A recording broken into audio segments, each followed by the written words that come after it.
Hello there, my sleepy citizens.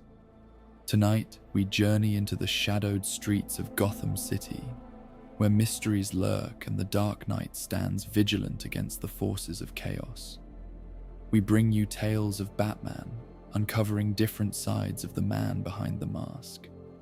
And as our journey through these stories winds down, a calm ambience of Gotham's streets will carry you throughout the night, bringing you to restful sleep without interruptions from any ads.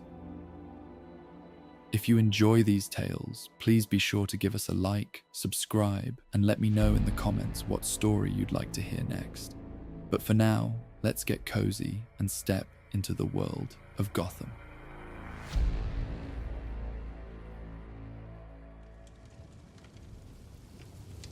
Rain fell in sheets across Gotham, the kind that seemed to have no beginning and promised no end. 7 days of constant downpour had transformed the city into a maze of reflections. Every streetlight, every neon sign doubled and distorted in the gathering puddles below. From his vantage point atop the Westward Tower, Batman watched the city dissolve and reform with each gust of wind that carried the rain sideways, then straight down again. This weather had brought more than just flooding to Gotham's lower districts. It had brought ghosts. Third sighting tonight. Oracle's voice came through his cowl, steady despite the static caused by the storm. Elderly woman on 4th and Grand claimed she saw her son, the one who disappeared 3 years ago. Says he approached her, spoke her name, then melted away when she tried to embrace him. Batman's eyes narrowed beneath his cowl, droplets of rain streaming down the material in steady rivulets. Same pattern as the others. Identical, Oracle confirmed. Victim appears only to someone with deep emotional connection, makes contact briefly, dissolves into mud when touched, and all during heavy rainfall. This made 17 sightings in the past week. 17 faces of the missing or dead, appearing to those who mourned them most, only to liquefy and vanish when physical contact was attempted. The GCPD had initially dismissed the reports as grief-induced hallucinations, enhanced by the disorienting effects of the persistent storm. But Batman had seen the evidence. Traces of clay residue at each location, with chemical properties that matched only one possible source. Clayface, he said, the name almost lost in a rumble of distant thunder. But why this pattern? Oracle asked. Azacarlo's usual MO involves bank robberies, revenge schemes against directors who snubbed him. This is different, more personal, Batman agreed. He's targeting specific emotional connections. I need to find the link between the victims. The rain intensified as Batman launched himself from the gargoyle's perch, his cape catching the wind just enough to guide his descent toward the nearest sighting. The city blurred beneath him, a watercolored painting left in the rain, colors bleeding together until individual shapes lost meaning. Landing silently on a fire escape, he surveyed the scene below. An elderly woman sat on a bench beneath the inadequate shelter of a bus stop, a police officer beside her taking notes with obvious skepticism. Even from this distance, Batman could see the tremor in her hands, the desperate conviction in her eyes as she described what she'd seen. The officer's body language conveyed professional doubt. Another grieving parent seeing ghosts in the rain. Batman dropped down into the alleyway behind them, moving toward the spot where the woman gestured repeatedly. There, she insisted. Right there, her son had stood, before dissolving into nothing. The police officer's flashlight beams skated over the area without lingering, finding nothing worth investigating. But Batman's enhanced vision detected what standard equipment would miss. A faint residue in the cracks of the sidewalk, already being washed away by the relentless rain. He collected a sample quickly, the specialized container in his utility belt designed to preserve even trace evidence. As he worked, the woman's voice carried to him, fragile yet insistent. He knew things only my Tommy would know. she was saying. "The nickname I called him when he was small, the song I used to sing. Then he just melted away like he was made of mud." The officer made non-committal sounds of acknowledgement. Batman understood his skepticism. Gotham had made cynics of most who served it. But he also knew that in this city the impossible had a habit of becoming merely improbable, then undeniable fact. "Oracle," he sub-vocalized as he secured the sample, full background on the woman's son. Thomas Mercer," Oracle supplied immediately, "disappeared 3 years ago, presumed dead after his boat was found abandoned in Gotham Harbor. Body never recovered. He was 42, worked as a set designer at Gotham Studios for most of his career, specialized in practical effects for horror films." Batman's attention sharpened. Gotham Studios. Check the employment records of the other victims who've appeared this week. Oracle went silent for several moments. The only sound, the steady drumming of rain against his cowl. When she spoke again, her voice held the quiet tension of a pattern recognized. 8 of the 17 worked at Gotham Studios at some point in their careers. 3 more had connections to the film industry. I'm still checking the others, but... "It's enough to establish a pattern," Batman said. "I need to see the studio archives." The trip to Gotham Studios took him across the heart of the city. Each building he passed reflected perfectly in the rain-soaked streets below, a mirror city existing in negative space, as insubstantial as the apparitions being reported throughout Gotham.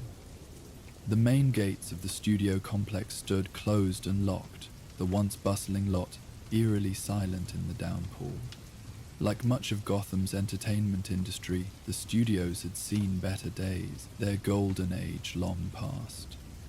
Batman bypassed the security systems with practiced ease. The night guard made his rounds perfunctorily, more concerned with staying dry than securing the largely empty facility. Most productions had moved to newer, more advanced studios in the city's revitalized districts, leaving these original buildings to house mostly archives and occasional low-budget projects. The records room occupied the basement of Administration Building C, a cavernous space filled with filing cabinets and shelves sagging under the weight of decades of paperwork.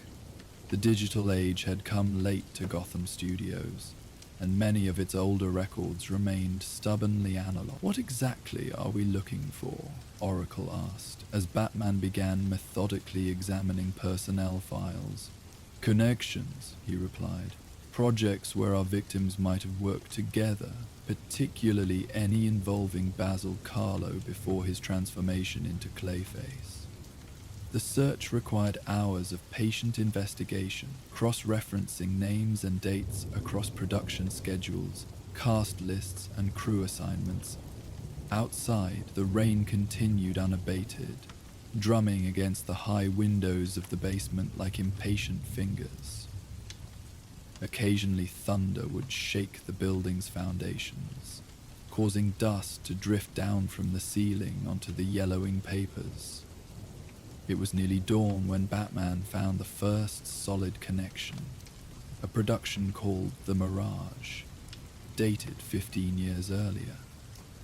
The film had never been completed, its funding pulled after 3 months of shooting, but its crew list included 9 of the 17 people whose apparitions had appeared during the rainstorm, including Thomas Mercer. The Mirage, Oracle repeated when Batman shared his finding. Checking now, it was supposed to be Basil Carlo's directorial debut. He'd written the screenplay as well. Apparently it was his passion project for years. The studio pulled funding after significant delays and budget overruns. Carlo had a public breakdown on set when they shut it down. It effectively ended his directing career, though he continued acting for several more years before the accident that transformed him into Clayface, Batman finished. Was any footage from The Mirage preserved? Unknown, Oracle replied after a moment. Studio records show all materials were supposed to be archived, but there's no record of where. Given the circumstances of the shutdown, it's possible Carlo himself might have taken materials. Batman continued searching, moving from personnel records to storage manifests. The organization system had degraded over the years, with files misplaced or misfiled. But eventually he found a reference to the Mirage's production materials, cameras, costumes, and several canisters of film being stored in Soundstage 7. Soundstage 7 isn't on any of the current studio maps, Oracle noted when he shared this information. No, Batman agreed, studying an older blueprint of the facility. It was one of the original underground sound stages, built during World War II so filming could continue during air raid drills. According to this, it was sealed off after a fire in the late 70s. The blueprint indicated that Soundstage 7 could be accessed through a maintenance tunnel connecting it to the main complex. Batman made his way through the aging facility, noting how the rain had found its way inside through leaking roofs and cracked foundations. The water pooled on the concrete floors, creating miniature lakes that reflected the emergency lighting like stars in a subterranean sky. The entrance to the maintenance tunnel had been concealed behind a false wall, now warped by decades of moisture. Batman forced it open, revealing a narrow passageway thick with cobwebs and the musty scent of long-abandoned spaces. His cowl's night vision illuminated the path ahead, a straight shot downward into Gotham's foundations, where the original studio had expanded during its heyday. As he descended, the sounds of the storm above gradually faded, replaced by the steady drip of water finding its way through cracks in the ceiling. The air grew colder, heavy with moisture and something else. A faint, earthy scent that tickled at the edge of recognition.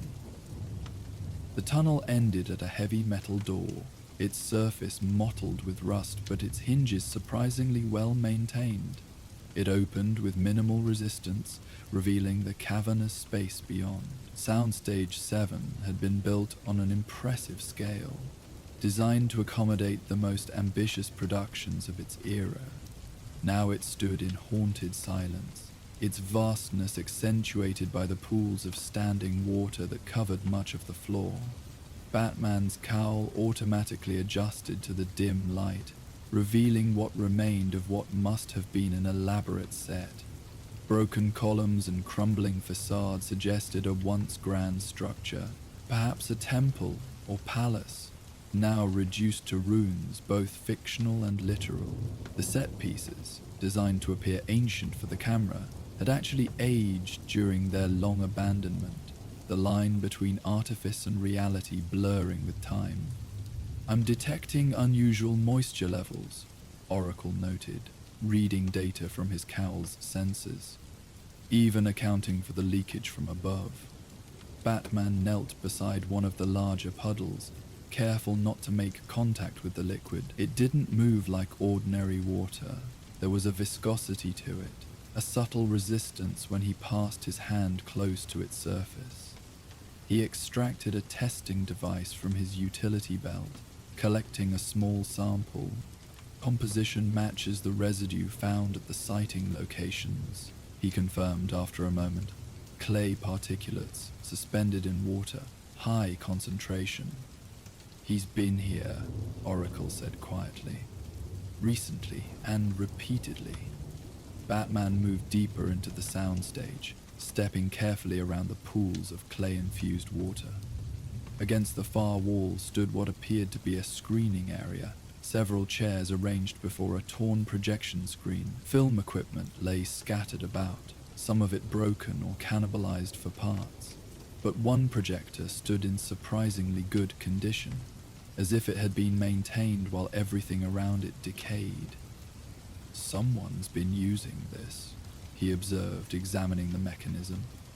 Recently, the film loaded in the projector was old, its edges worn from repeated viewings. Batman carefully extracted it, examining the first few frames with his cowl's magnification feature. The title card read simply, "The Mirage Screen Test 7. "I need to see what's on this film," he said. "It could show us what Clayface is reenacting." "The cave would have the equipment to digitize and analyze it safely," Oracle suggested.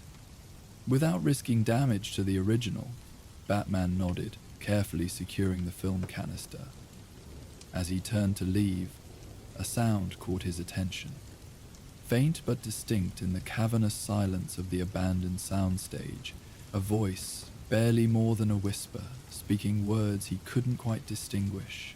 He moved toward the source, passing through what remained of the elaborate set.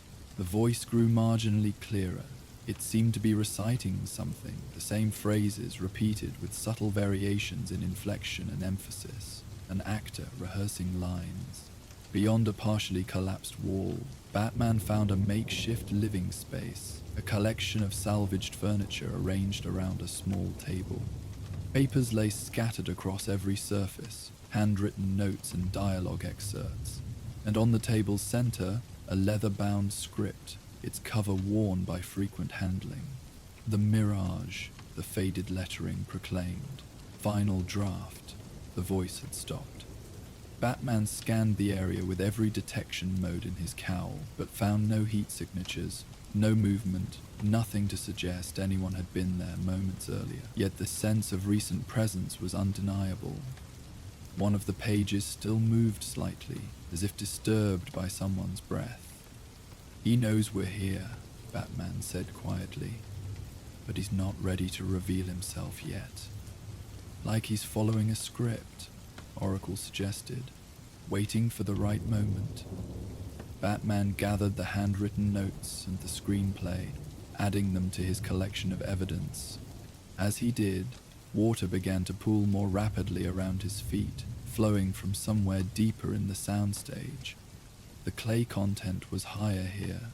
The liquid moved with unnatural purpose, converging in patterns too deliberate to be explained by gravity alone. Time to leave, he decided, recognizing the warning for what it was. Clayface wasn't ready for a confrontation, but he was making his awareness known. The flowing clay water escorted Batman to the exit, neither threatening nor retreating, merely. As he made his way back through the maintenance tunnel, Batman could feel the atmosphere change, the air growing heavier, more charged, as if the space itself was somehow awakening to his presence. The sensation followed him all the way back to the surface where the storm continued unabated, Gotham still lost in its endless rainfall. "I'm returning to the cave," he informed Oracle. "We need to analyze this evidence before Clayface makes his next move." "Alfred's preparing the analysis equipment," she confirmed. "And he says to remind you that even Batman can catch cold if he stays in wet clothes too long."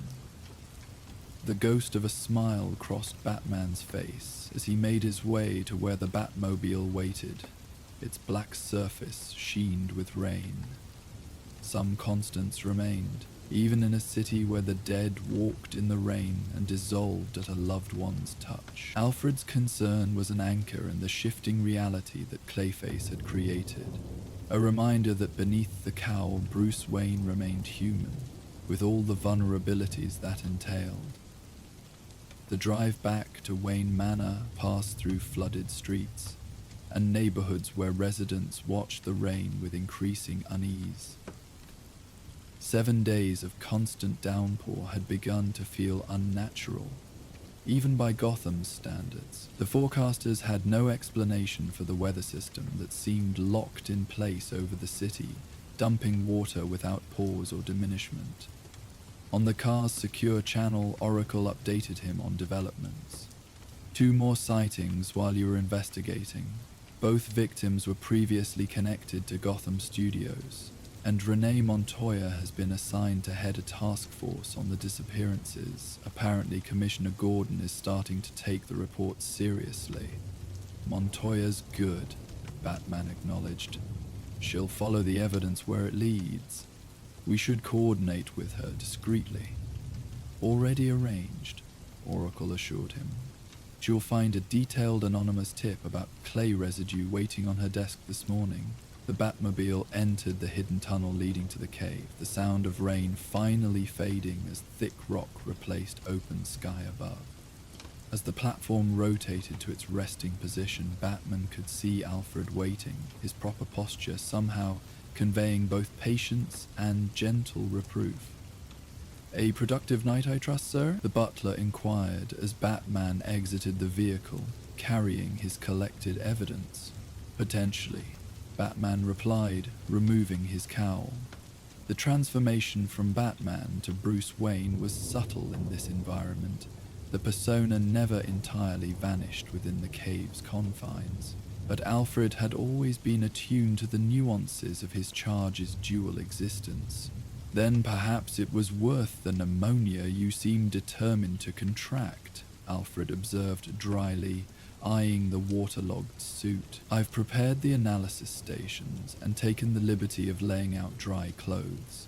Miss Gordon has been updating me on your findings regarding Mr. Carlo's film project."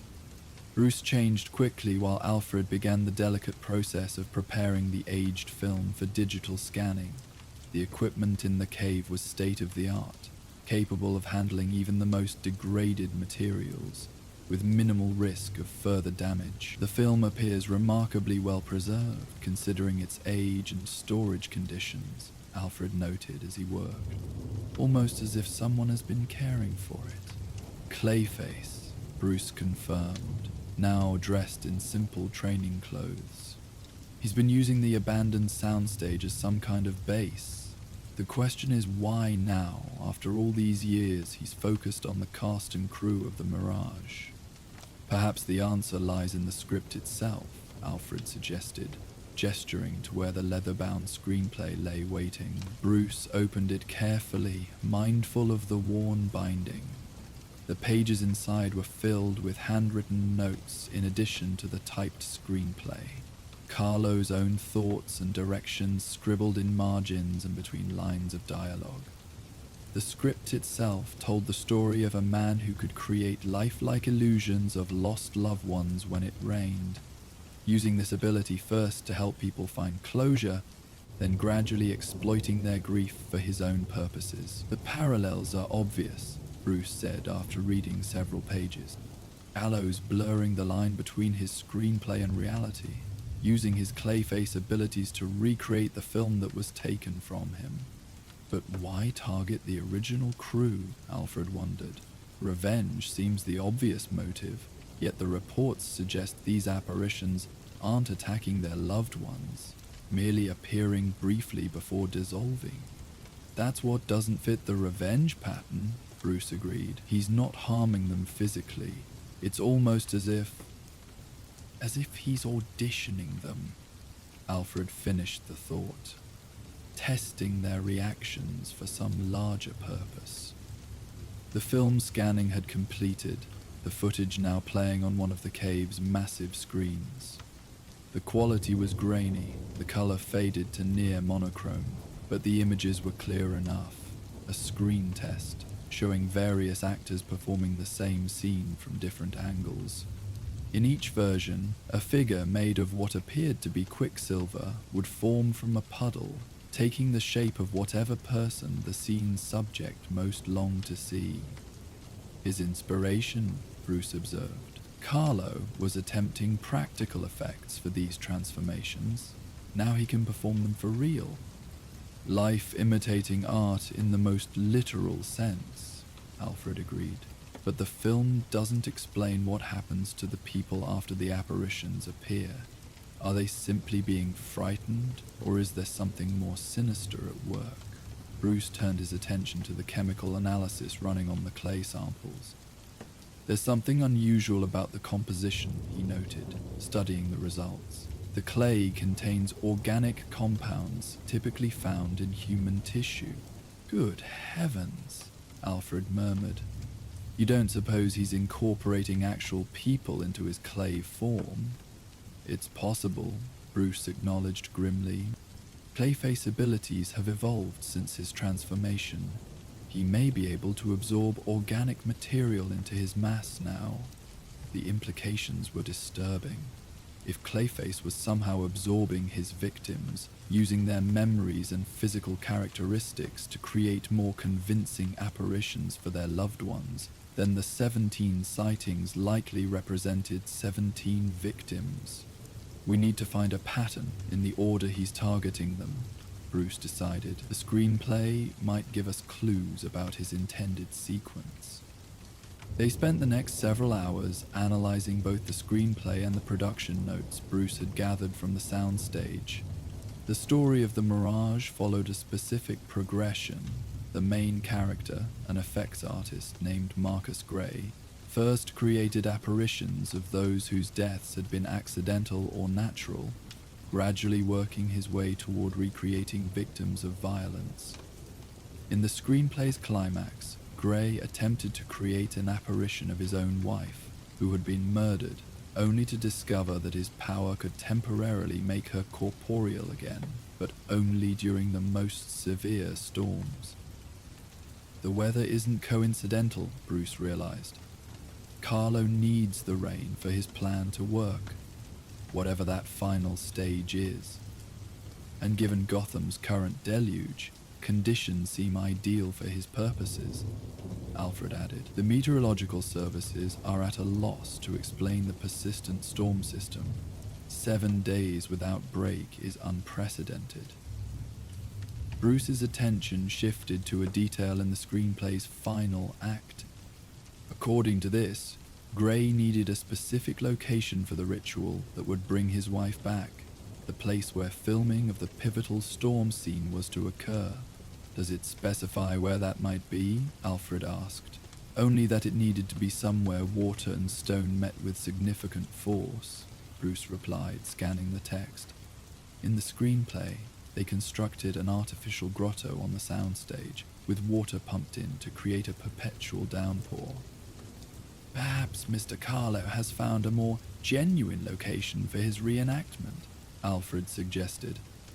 Gotham has no shortage of places where stone and water meet dramatically, especially during this current deluge.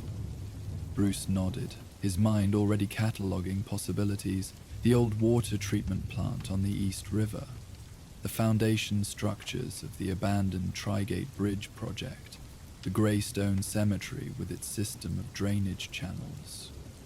All appropriately Gothic locations for Mr. Carlo's theatrical sensibilities, Alfred observed. The cave's communication system signaled an incoming message from Oracle. Barbara's voice came through clearly as Bruce accepted the call. 2 developments, she reported without preamble. First, I've identified 5 more victims with connections to the Mirage, all reported missing within the last week. Second, Detective Montoya found something interesting while investigating the most recent sighting. A calling card, essentially. A piece of film negative, showing what appears to be Gotham Cemetery's Weeping Angel monument. The cemetery fits the water and stone requirement from the screenplay, Bruce noted. Especially with the current flooding. Send Montoya's findings to the cave system. The image appeared on screen moments later, a strip of film negative deliberately left at the scene. When inverted to positive, it clearly showed the cemetery's famous statue, an angel with outstretched wings, tears eternally flowing down its stone face. During normal rainfall, the statue's design channeled water along specific paths, creating the illusion of weeping. In the current deluge, it would be transformed into a dramatic cascade. It's a perfect match for the setting described in the screenplay's climax, Bruce confirmed. Clayface is inviting us to the final act. Or setting a trap, Alfred cautioned. Either way, we need to be there, Bruce said, already moving toward where the Batsuit stood ready. According to the weather reports, the storm will reach its peak intensity tonight. If Carlo is following his screenplay's logic, that's when he'll attempt the final ritual. And what exactly does this ritual entail in the screenplay? Alfred asked. concern evident in his voice. Bruce's expression darkened as he answered. According to the script, Gray sacrifices himself, merging with his creation to give it permanent corporeality. He believes he'll continue to exist within it, sharing consciousness with his wife's essence. A rather literal interpretation of togetherness in the afterlife, Alfred observed grimly. And whom do you suppose Mr. Carlo intends to resurrect through this method? That's what we need to find out, Bruce replied, sealing the Batsuit's gauntlets. The script called for the main character's wife, but Carlo might have someone else in mind. We need to review his personal history, find any significant losses in his life. Oracle's voice rejoined the conversation, already on it. Preliminary research shows Carlo lost his mother at a young age. She was caught in a flash flood during a storm similar to Gotham's current weather. There are also records of a fiancée who died shortly before his acting career took off, Caroline Crown, a promising young actress. Cause of death listed as drowning. Send everything you can find on Crown, Bruce instructed. Photos, film appearances, anything that might help us recognize her if Clayface attempts to recreate her. On its way, Oracle confirmed. And Bruce, be careful. If Clayface is absorbing his victims as you suspect, he's significantly more powerful now. Possibly more unstable, too. Understood. Batman pulled the cowl over his face, completing his transformation. Alfred, prepare the cave's containment systems. If things go wrong, we may need to bring Clayface here rather than risk Arkham's standard cells. Very good, sir, Alfred acknowledged, though his expression conveyed his reservations about hosting the shapeshifter in their sanctuary. I shall also continue analyzing these clay samples. Perhaps we can develop a method to separate any absorbed victims from Carlo's base form. Batman nodded, his mind already shifting to tactical planning as he moved toward the Batmobile. The storm had worsened throughout the day, according to Oracle's updates. Gotham was experiencing flooding in its lower-lying areas, and emergency services were stretched thin dealing with the crisis. The cemetery, located on higher ground, remained accessible, though the surrounding streets had become treacherous rivers. The drive to Greystone Cemetery tested even the Batmobile's advanced capabilities. Streets had become waterways, intersections transformed into dangerous whirlpools where conflicting currents met. Batman navigated carefully, occasionally forced to detour when fallen trees or abandoned vehicles blocked his path. The city had taken on an apocalyptic quality, lights reflected and refracted through sheets of water, distorting Gotham's already gothic architecture into something even more ominous. He parked at the cemetery's northern entrance, where the ground remained relatively solid. The vast necropolis stretched before him, its carefully tended paths now transformed into muddy streams that wound between monuments and mausoleums. Even through the cowl, the rain felt unusually heavy, each droplet seeming to carry more weight than natural water should possess. I've arrived at the cemetery, he reported to Oracle. Any sign of Montoya or GCPD? They've established a perimeter at the main gate, she replied, but they're maintaining distance per your recommendation. Montoya understands the danger Clayface represents. Batman moved deeper into the cemetery, following the path that would lead to the Weeping Angel monument. The massive statue stood at the cemetery's heart, a 12-foot marble figure commissioned by one of Gotham's founding families to mark their matriarch's grave. Its beauty had made it a popular location for both mourners and visitors appreciating its artistic merit. Tonight, it stood isolated in the downpour, water cascading from its outstretched wings and sorrowful face in torrents. As Batman approached, he activated his cowl's specialized vision modes, scanning for heat signatures or movement. The rain interfered with several detection systems, but the electromagnetic field sensor revealed something unusual. fluctuations centered around the monument, as if energy were being channeled through the flowing water. "There's electrical activity in the water flowing over the monument," he reported, "consistent with Clayface's biochemical signature, but more organized than I've observed previously." "He's already there," Oracle concluded, "probably integrated with the statue itself." Batman moved closer, every sense alert for unusual movement or changes in the surrounding environment. The rain seemed to intensify as he approached, becoming almost solid in its density, and the sound changed. No longer the typical patter of rainfall, but something almost musical, a rhythm that seemed to carry words just below the threshold of comprehension. "Are you recording this audio?" he asked Oracle quietly. "Yes," she confirmed. "Running it through filters now. There's definitely a pattern. It almost matches human speech, but at a much lower frequency than normal vocal range." Batman reached the clearing where the monument stood. The statue appeared normal at first glance, despite the extraordinary amount of water flowing across its surface. But as he watched, the patterns of flow began to change, water moving against gravity, collecting in pools that defied physics, forming shapes that momentarily resembled human faces before dissolving back into the overall cascade. "He's here," Batman confirmed, integrated with the water flow itself, more dispersed than his usual manifestations. As if responding to being noticed, the water patterns shifted more dramatically. Droplets coalesced in mid-air, forming a vaguely humanoid shape hovering near the statue. The figure was transparent, its features indistinct except for the eyes. Those were solid, focused, unmistakably aware.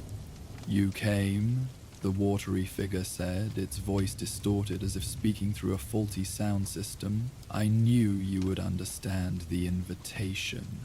"Carlo," Batman acknowledged. "What have you done with the people you've taken?" The figure drifted closer, its form becoming slightly more defined, though still predominantly liquid, with only hints of the clay that formed Clayface's usual composition. "They're here," it replied, gesturing to itself. "Part of me now, better than they were, contributing to something greater than their small lives allowed." "This isn't what you really want," Batman said steadily. "This isn't what Caroline would have wanted for you." The mention of the name caused a visible ripple through the watery figure. Its form destabilized momentarily before resolving into a more human appearance, now clearly recognizable as Basil Carlo, though still composed primarily of water rather than his usual clay substance. "You know nothing about Caroline," Carlyle said, his voice stronger now, echoing off surrounding monuments. "Nothing about what we planned together, what was taken from us." "I know she drowned," Batman replied carefully. "That you lost her before your career began, that the mirage was meant to be a tribute to her." "Not just a tribute," Carlo corrected, moving closer to the Weeping Angel statue, a resurrection. "The script wasn't fiction, it was a blueprint. I discovered the potential years before my transformation, but I lacked the ability to execute it properly. Now," he gestured to himself, water flowing through and around his semi-solid form, "now I have everything I need." "The people you've absorbed?" Batman pressed. "They're still alive in some form?" Carlo's expression shifted, becoming momentarily confused. "They're present. Their memories, their essences. I needed them, the whole original crew. They were part of the ritual in the screenplay, art directing reality." His form rippled again, features briefly showing those of various other individuals before settling back into Carlo's face. "They resisted at first, but they're contributing now, even if they don't understand how important this is." Batman took a careful step forward, his hand moving subtly toward a specialized device on his utility belt, one designed to deliver a freezing agent that might temporarily stabilize Clayface's form. The script ends with the main character sacrificing himself. Is that your plan too, Carlo? Not sacrifice, Carlo corrected, his form growing more agitated, water swirling around him in accelerating patterns. Transcendence merging. Gray doesn't die in the script. He becomes one with his creation, forever together with the woman he lost. He turned toward the weeping angel. I've prepared everything exactly as written. The storm, the location, the witnesses absorbed into the creator's form. All that remains is the final act. As he spoke, the water flowing over the weeping angel began to collect in new patterns, gradually forming a humanoid shape extending from the statue itself. Unlike Carlo's watery manifestation, this new figure contained more substantial material, clay mixed with water, forming a more solid appearance. Features began to emerge. A woman's face, her expression serene despite the violent storm surrounding them. Carolon, Carlo breathed, his own form moving toward the emerging figure.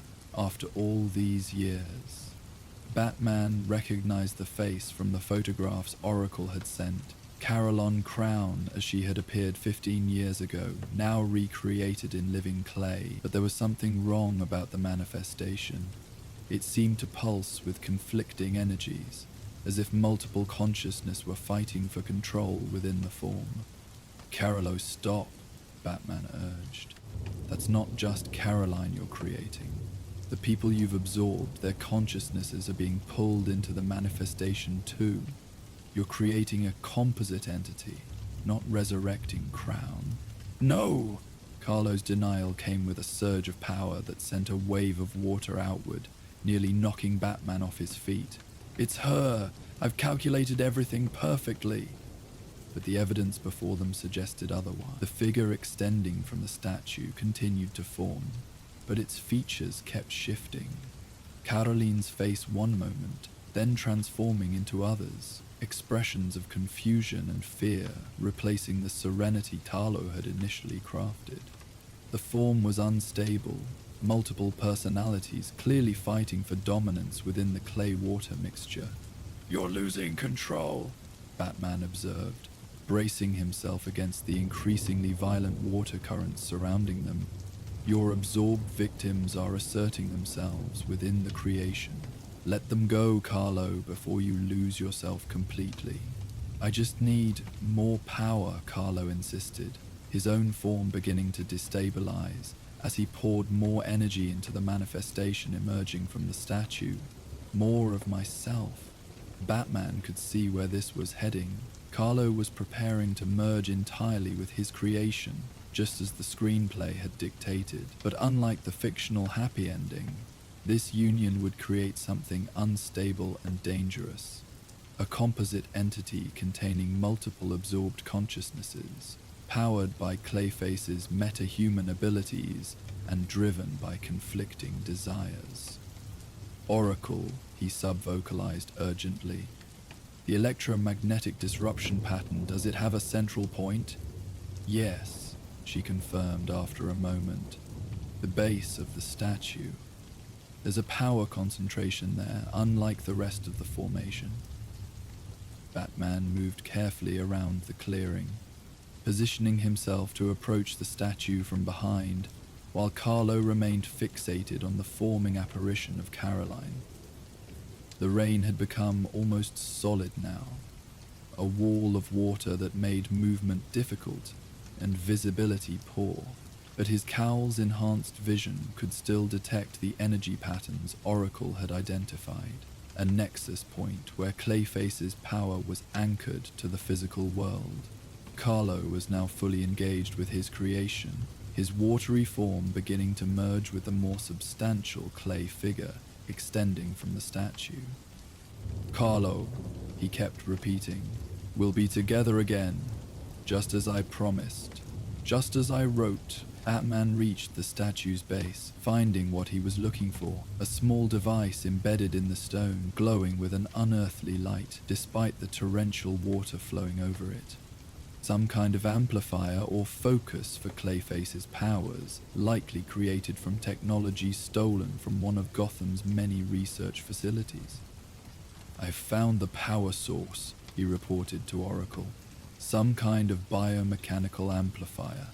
If I disable it, it might destabilize the entire formation," she concluded. "But be careful.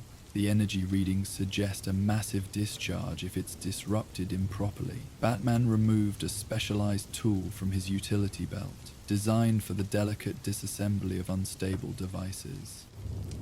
As he worked, he could hear Carlo continuing his monologue to the half-formed apparition, lines that seemed to come directly from the screenplay's final pages, a dialogue between creator and creation that was meant to end in perfect union. "We can be together forever," Carlo was saying as his form further dissolved into the statue's manifestation. "Just as we planned. Just as I wrote." The amplifier's casing yielded to Batman's specialized tool, revealing its intricate inner workings. A blend of conventional electronics and what appeared to be organic material, possibly derived from Clayface's own substance. He carefully traced the power flow, identifying the sequence needed to safely power down the device, rather than causing a catastrophic discharge. "Carlo," he called out, hoping to distract the shapeshifter from his imminent merging. "The screenplay wasn't just fiction, was it? It was based on something you discovered, some kind of ritual or technological process that you believed could really bring Carlo back." The question caught Carolo's attention, momentarily halting his dissolution into the forming entity. "Ancient knowledge," he confirmed, his voice now coming from both his original form and the statue's manifestation simultaneously. "But in film, lots built over much older structures. The original studio founders knew. They built over sacred sites deliberately, channeling old powers through new media. So, the Mirage wasn't just a film," Batman concluded, still working on the amplifier while keeping Carlo engaged. "It was an actual attempt at resurrection, disguised as fiction. The studio executives didn't understand," Carlo said bitterly, and he thought it was just another horror film with practical effects. "When they saw what I was really doing, the research, the ancient texts I was incorporating into the production design, they shut it down, called me unstable, dangerous." "And now you're trying to complete what you started," Batman observed, "using your Clayface abilities to accomplish what practical effects couldn't." "I am the effect now," Carlo agreed, a note of something like madness entering his voice. "I am the medium and the message, creator and creation in one form." The amplifier was nearly disabled, its power levels decreasing as Batman carefully disrupted its core functions. But Carlo's merging with the statue's manifestation had progressed significantly. The two forms were now almost completely united, creating a massive humanoid figure that contained elements of both Carlo and Carolyn, along with flashes of other faces, presumably the absorbed victims whose consciousnesses were still fighting for expression. "It's working!" Carlo exulted, his voice now emanating from the combined entity. "He's coming through, Carlo." But the manifestation was clearly unstable, its form rippling and distorting as conflicting wills battled within it. Faces appeared and disappeared across its surface, expressions of fear and confusion rather than the joyful reunion Carlo had envisioned. "You're hurting them, Carlo," Batman said firmly. "The people you've absorbed, they're fighting against this union, and you're hurting Caroline's memory by forcing it into this distorted form. No." Carlo's denial sent another surge of energy through the formation, temporarily stabilizing it into a more coherent shape. For a brief moment, Caroline's face appeared clearly, her expression one of sorrow rather than joy. "Caroline, please, we can be together again, just as I promised," the face spoke, its voice a haunting echo that carried over the storm's rumble. "Basil, this isn't right. Let them go. Let me go." "I can't." Carlo's anguish was palpable, distorting the formation further. "I've waited so long, worked so hard."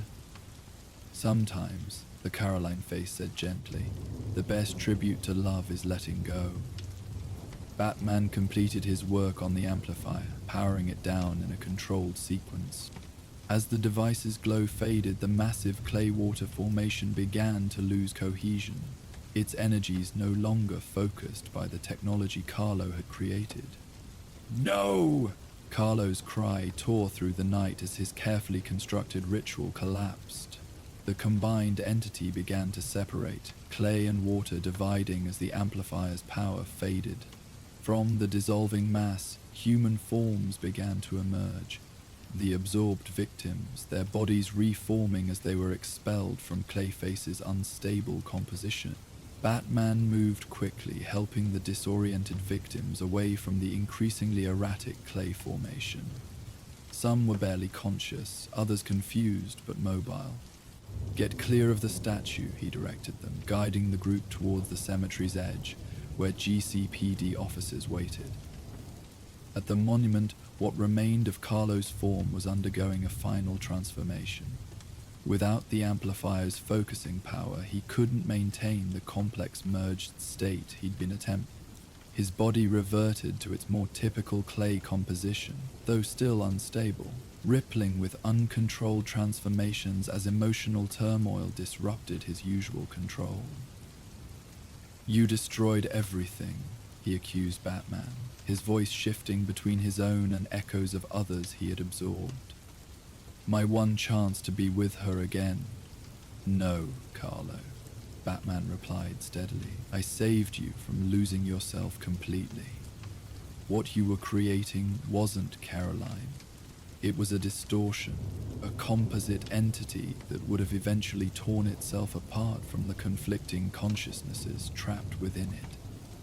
"You don't understand," Carlo insisted, though his voice held less conviction now. "The screenplay, it was perfect. The ending was fiction," Batman finished for him. "Written by a man grieving a terrible loss. The real Caroline wouldn't have wanted this. People hurt, lives disrupted, all to create a shadow of herself." The rain was finally beginning to ease, its unnatural intensity fading as the amplifier's influence dissipated completely. Clayface's form continued to shift erratically, but with decreasing energy as exhaustion set in, the massive expenditure of power had left him depleted, unable to maintain his rage or his elaborate construction. "He spoke to me," Carlo said quietly, his form settling into a rough approximation of his human appearance. "At the end, she told me to let go. That wasn't really Caroline," Batman said gently. "That was your own conscience, Carlo. The part of you that knows this isn't the tribute she deserves." Clayface seemed to deflate further, his substance becoming less animate, more like ordinary clay. "I just wanted to see her again, to finish what we started." "I understand," Batman said, and in that moment, he truly did. Behind the cowl, Bruce Wayne knew all too well the desperate wish to reclaim what was lost, to rewrite endings that came too soon. But this isn't the way. As GCPD officers approached cautiously, led by Renee Montoya, Clayface made no move to resist. His form had stabilized into a subdued version of Basil Carlo, the rage and power that typically made him so dangerous, temporarily exhausted. "The victims need medical attention," Batman told Montoya. "They're disoriented but appear physically intact." "And him?" Montoya asked, nodding toward the defeated shapeshifter. "Specialized containment," Batman replied, "and psychological evaluation. This wasn't a typical revenge scheme. As officers secured Clayface in containment designed for metahuman transport, Batman collected the disabled amplifier and fragments of clay for further analysis. The rain had finally stopped completely, the unnatural storm system dissipating as suddenly as it had appeared. Around them, the cemetery stood peaceful once more, water gradually draining from between monuments back into the earth. The Weeping Angel's statue remained, water still flowing naturally down its carved face, but now it was just water, just stone, the unearthly power that had animated it completely gone. Batman stood before it briefly, considering the thin line between tribute and obsession, between honoring the lost and refusing to let them truly rest. In the days that followed, Bruce Wayne visited the hospital where Carlo's victims recovered. None showed lasting physical effects from their strange absorption, though many reported dreamlike memories of being part of a collective consciousness, thoughts and experiences shared in ways they couldn't fully articulate. Psychologists would work with them for months to process the experience. The film canister from Soundstage 7 was preserved in the cave's evidence storage, along with the screenplay that had nearly become reality. Alfred had insisted on reading it in its entirety, searching for any insights that might help them understand Carlo better. "It's actually quite moving," he admitted to Bruce one evening as rain, natural this time, fell gently outside the manor's windows. Beneath the horror elements, it's essentially a love story, a man trying to use his art to reclaim what death had taken from him. Art imitating life, then life imitating art, Bruce observed, until the line between them disappeared. "Something I imagine you understand better than most, sir," Alfred noted quietly. The thin membrane between the person and the persona. Bruce didn't respond directly, but his gaze drifted to the window, where raindrops traced paths down glass, much as they had across the Weeping Angel's stone face. In Arkham, Basil Carlo was reportedly calm for the first time in years, speaking lucidly with doctors about his lost film career and the accident that had transformed him into Clayface. The doctors attributed his improved stability to the massive expenditure of energy during his failed ritual, like a fever breaking after reaching its peak. But Bruce suspected there was more to it, that in some way, Carlo had achieved a form of the closure he'd been seeking, not through supernatural resurrection, but through finally expressing his grief in its fullest form, releasing it into the storm rather than keeping it contained within his shifting clay. Beyond Gotham, the weather had returned to normal patterns, the unnatural deluge replaced by typical spring showers. The city dried out, repaired flood damage, and gradually returned to its usual rhythms. Few made the connection between this strange atmospheric phenomenon and the reports of dissolved apparitions appearing to the grieving, just another inexplicable chapter in Gotham's strange history. Batman resumed his nightly patrol, watchful, as always, for threats both ordinary and extraordinary.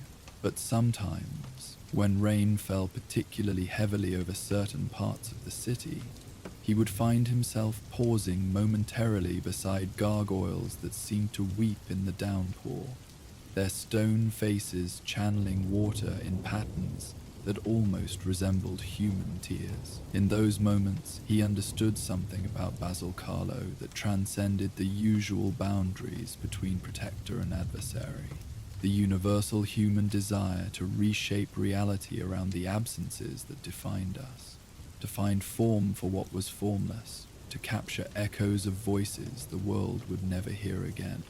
And then, as always, he would continue on his path through Gotham's darkness, leaving such thoughts behind, with the rain-washed gargoyles who kept their silent vigil over the sleeping city below. Rain fell softly against the Batmobile as Batman transported the contained Clayface toward Arkham Asylum. Inside the specialized unit, the shapeshifter's form seemed to ripple in strange harmony, with the raindrops striking the vehicle's exterior. "He keeps responding to the rain," Batman observed quietly, almost as if he can hear it. Through the downpour, Batman glimpsed what appeared to be a figure made entirely of water, standing by the roadside, watching with hollow eyes before dissolving back into the storm.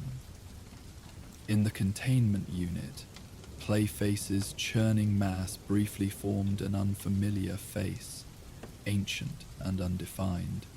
As Batman approached Arkham's gates, the shapeshifter whispered words that lingered in the dark vehicle. "The rain remembers. All faces, even yours." From the faces beneath to echoes in the rain, as Batman drove through the quiet Gotham streets, rain began falling in gentle patterns against the Batmobile's windows. The containment unit holding Clayface hummed softly in the vehicle's specialized compartment. "Arkham is ready to receive our shape-shifting friend," Alfred noted through the communication system. "Dr. Leland has prepared a specialized cell with enhanced humidity controls." Batman watched the raindrops trace silver paths across the glass. There's something different about him this time, Alfred. His molecular structure was more fluid, more adaptive. Evolution is rarely a comforting prospect when it comes to Gotham's villains, sir." As they approached Arkham's silhouette against the stormy sky, Batman noticed the churning mass in the containment unit responding strangely to the sound of rain, rippling in patterns that matched the droplets' rhythm. "When I was containing him," Batman said quietly, "he kept mumbling about the rain that remembers and echoes that never fade." Through the downpour, for just a moment, Batman thought he saw a figure standing by the roadside, a humanoid shape that seemed made entirely of the falling water itself, watching with hollow eyes before dissolving back into the storm. "Run an analysis on these rain samples when we return," Batman instructed, his voice betraying none of the unease settling in his mind. "Something tells me Clayface's connection to water may be more significant than we realized." Within the containment unit, the mass briefly formed what looked like a face. Not Carlo's own, nor any of his victims, but something older and less defined. A face of rain and shadow, echoing from somewhere beyond memory. From the faces beneath to echoes in the rain. As Batman drove through the quiet Gotham streets, the containment unit holding Clayface secured in the specially designed compartment of the Batmobile, his thoughts drifted to the rain beginning to fall outside. Droplets traced meandering patterns on the armored windows, each one catching fragments of streetlight as they passed. "Arkham is ready to receive our shape-shifting friend," Alfred noted through the vehicle's communication system. "Dr. Leland has prepared a specialized containment cell with enhanced humidity controls. She believes the moisture balance might help stabilize his condition temporarily." "Good," Batman replied, his eyes moving between the road and the monitoring system showing the still churning mass of clay in its container. His molecular structure was increasingly unstable tonight, more fluid than I've ever seen it. "Indeed, sir. Almost as if he were evolving." Batman considered this. The Clayface he'd encountered years ago had been limited to basic mimicry and brute strength. Tonight's version had demonstrated abilities far beyond that. Multiple autonomous bodies, improved molecular control, even a rudimentary form of memory absorption. "I'll need to review all footage from tonight," he said. "Something about the way his forms transferred between each other suggests a new property to his abilities. The way sound seemed to trigger changes in his molecular density." "Like an echo," Alfred observed thoughtfully. "One form responding to another across distance." The rain intensified, drumming against the vehicle's exterior as they approached the outskirts of the city. Through the downpour, Batman could see the looming silhouette of Arkham Asylum on its isolated island, lightning occasionally illuminating its gothic spires. "There's something else," Batman said after a long silence. When I was containing him, he kept mumbling about the rain that remembers and echoes that never fade. At the time, I dismissed it as delirium from molecular destabilization. And now, sir, Batman watched as a particularly heavy sheet of rain washed across the windshield, distorting the world outside into abstract patterns of light and shadow. Now I'm not so sure. Pull all weather reports from the dates of Clayface's previous appearances. I want to check for correlations with rainfall patterns. An interesting theory, sir. Do you believe the rain somehow affects his abilities, or his perception? Batman replied, his eyes narrowing as he studied the containment unit's readings. The way sound echoes differently in rain, the way light refracts through water droplets, creating mirages and illusions. The windshield wipers swept across the glass, momentarily clearing his view of the asylum ahead. For just an instant, in the space between one wiper stroke and the next, Batman thought he saw a figure standing in the rain, a humanoid shape that seemed to be made entirely of the falling water itself, watching the approaching vehicle with hollow eyes.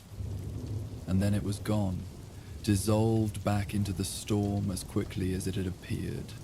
Prepare a separate set of samples from tonight's encounter, Batman instructed, his voice betraying none of the unease that had settled in his mind. I want to test Clayface's current composition against rainwater collected from different parts of Gotham. As the Batmobile approached Arkham's security gates, the rain seemed to intensify further, surrounding the vehicle in a cocoon of sound and shifting light. Within the containment unit, the churning mass of clay that had been Basil Carlo briefly formed what looked like a face. Not Carlo's own, nor any of his victims from the masquerade, but something older and less defined, a face made of rain and shadow, echoing from somewhere beyond memory. From the faces beneath to the Mud King's curse. As Batman drove through the quiet Gotham streets, the containment unit holding Clayface secured in the specially designed compartment of the Batmobile, his thoughts turned to Dr. Leland's warnings. The Arkham psychiatrist had been clear about the deteriorating condition of Basil Carlo's mind, how each transformation further fragmented his core identity, leaving behind a psychological mosaic of borrowed personas. The treatment protocols show promise, Alfred noted through the vehicle's communication system, but Dr. Leland expressed concern about his molecular stability. The more he transforms, the more difficult it becomes for him to maintain coherent. The molecular stabilizers Wayne Enterprises is developing might help, Batman replied, watching raindrops trace patterns on the vehicle's armored windows. If we can stabilize his physical form, it might give his mind a chance to heal. A compassionate approach, sir, though I wonder if Clayface will appreciate the effort, given his apparent vendetta against both of your identities. Batman remained silent for a moment, considering the complex duality of the villain he had just defeated. Basil Carlo had once been a brilliant actor, capable of bringing depth to any role. Now he was lost in an endless performance, unable to distinguish himself from the characters he portrayed. His condition is worsening, Batman finally said. What we saw tonight, the ability to create multiple autonomous extensions of himself, the improved skill at mimicking biometric signatures, those are new developments. He's evolving, but not in a way that's sustainable. Evolution without direction, Alfred observed thoughtfully, rather like trying to upgrade a system without a proper schematic. As the Batmobile entered the tunnel leading to the cave, Batman's thoughts turned to the peculiar words Clayface had uttered during their confrontation. something about ancient clay and forgotten rituals. At the time, he had dismissed it as the ramblings of a fractured mind, but there had been an unsettling clarity in Carlo's eyes when he'd spoken of the mud that remembers all faces. Alfred, make a note to research any archaeological findings related to clay or mud with unusual properties, particularly anything from Mesopotamian or Egyptian sources. An unusual request, sir. May I ask what prompted it? Something Clayface said. Probably nothing, but your instincts rarely lead you astray, Alfred finished. I'll begin compiling references immediately, though I must say, sir, if we're now dealing with ancient curses, in addition to the usual Gotham madness, I may need to expand my butler repertoire to include exorcism. As the rain slowly subsided over Gotham, the last droplets carrying away the final traces of Clayface's deception, a new darkness was already taking shape in the city's shadows. The echoes of his first mirage had faded, but the master of disguise was far from finished. Like the rain itself, he simply changed form, flowing into crevices unseen, preparing for his next performance. The stage was set. The masks were ready. Moonlight spilled across Gotham's rooftops like liquid silver as Batman moved silently between shadows. Below, the city anticipated tomorrow's annual Kane Masquerade Gala, where the elite would gather beneath elegant disguises, pretending the city's darkness couldn't touch them. Batman surveyed the Kane estate, its gardens already adorned with lights that would guide guests tomorrow evening. Master Bruce, I've prepared your attire for tomorrow's gala. Alfred's voice came through his cowl, though I confess disappointment at your conventional mask choice. The point is to blend in, Alfred, Batman replied softly. Bruce Wayne needs to be forgettable tomorrow. Forgettable has never been your strong suit, sir, Alfred observed dryly. The annual masquerade had been a fixture in Gotham's calendar for decades, but this year felt different. 3 incidents in the past week. Prominent citizens behaving out of character, later found with no memory of their actions, had triggered his instincts. Something was circling the upcoming gala. Have you reviewed the security footage? He asked as clouds drifted across the moon. Indeed, Alfred replied, most illuminating. The good Dr. Elliot's normally pronounced limp was entirely absent during his outburst. Batman nodded. Thomas Elliot had been the first, a respected surgeon who inexplicably threatened a colleague with a scalpel. The second was Judge Maria Santos, who dismissed charges against a known criminal without explanation. The third was Commissioner Gordon's new deputy, who accessed classified files before attempting to delete security logs. All 3 had been found disoriented later, with no memory of their actions. All 3 were attending tomorrow's masquerade. I've isolated a molecular anomaly in the samples from Dr. Elliot's office, came Lucius Fox's voice. Trace elements that shouldn't be present in human tissue, clay-based, with organic properties I've never encountered. Batman's eyes narrowed. Clayface. The name hung in the night air. Basil Carlo, once a renowned actor, now a shape-shifting monstrosity capable of mimicking any human down to their DNA.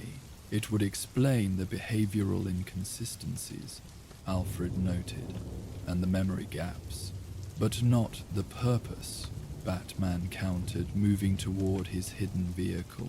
Clayface typically maintains a disguise for days or weeks. These impersonations lasted only hours. Perhaps he's desperate, Lucius suggested, or testing for something specific. The gala, Batman realized. He's practicing, preparing for larger targets. A masquerade does provide perfect cover for his talents, Alfred observed. Everyone will already be pretending to be someone else. Batman dropped into the Batmobile. I need everything on Carlo's recent movements, and full biometric scans of everyone on the guest list. Already compiling them, sir, Alfred assured him. And may I suggest a few hours rest before tomorrow? Even the Batman needs sleep. Batman didn't respond, but as the Batmobile accelerated through Gotham's streets, he knew Alfred was right. Whatever Clayface planned would require all his focus. The thought of the shapeshifter moving unseen among hundreds of masked guests settled in his mind like a weight. Layers of deception even the world's greatest detective would find challenging to unravel. Morning arrived at Wayne Manor with gentle persistence, sunlight filtering through heavy drapes. Bruce had managed only 3 hours of sleep, but discipline had taught his body to make efficient use of limited rest. His mind was already calculating probabilities as he rose. Alfred entered with a breakfast tray. "Good morning, sir. I trust your patrol proved illuminating." Bruce accepted coffee with a nod. "Clayface has been busy. I found residual traces at both Santos's chambers and the GCPD. He's getting better at controlling his transformations, leaving less evidence." "Most concerning," Alfred agreed. "Mr. Fox completed his analysis of the samples. It appears our muddy friend has evolved. The clay composition now contains elements that allow him to not only mimic appearance, but temporarily absorb surface memories." Bruce's expression darkened. That would explain the behavioral accuracy. He's not just copying looks. He's skimming minds. The process requires direct contact and is likely painful for the victim. The good news is the effect appears temporary. His cellular structure eventually rejects the foreign neurological patterns. Bruce moved to the window, considering implications. He's building towards something bigger. The 3 victims so far, a doctor, judge, police officer, they're influential but limited in their spheres. Perhaps he's working up the social ladder, Alfred suggested, testing before attempting someone truly influential. Someone like Bruce Wayne, perhaps? The thought had already occurred to Bruce. As one of Gotham's wealthiest citizens, with access to technology and global connections, he would make an ideal target. "I've implemented additional biometric security protocols," Alfred continued, "and Mr. Fox has developed a scanner disguised as a mobile phone to detect Clayface's molecular signature." Bruce nodded. "What about the Arkham records?" "Arrived this morning." Alfred produced a tablet. "Most illuminating, particularly the psychological evaluations during Mr. Carlo's lucid periods." Bruce scanned the documents quickly. Carlo's mental state had deteriorated significantly. His ability to maintain a stable sense of self was fracturing. "His condition is worsening," Bruce observed. "The more people he becomes, the more his original identity disintegrates." Dr. Leland theorized each transformation leaves psychological residue, Alfred noted. Fragments of imitated personalities. These fragments now compete with his core identity. "He's drowning in other people's lives," Bruce said quietly, "and now he can access memories too." He set down the tablet, his decision made. Clayface isn't just dangerous to others, he's destroying himself. We need to find him, Alfred, before there's nothing left of Basil Carlo to save. "A noble sentiment, sir," Alfred replied, "though I imagine your first priority is preventing him from replacing tonight's guests." "They're connected," Bruce said, moving toward the cave door. His targets project absolute certainty in their public lives. Pillars who never show doubt or weakness. The sort of unwavering confidence Carlo might envy given his deteriorating sense of self, Alfred observed. "Exactly, and tonight's gala will be full of Gotham's most self-assured elite." Bruce paused at the doorway, Prepare both the batsuit and formal wear. I'll need to move between identities quickly. Of course, sir. Might I suggest that catching a shapeshifter at a masquerade falls firmly in the situations requiring assistance category? Perhaps Miss Gordon could provide surveillance.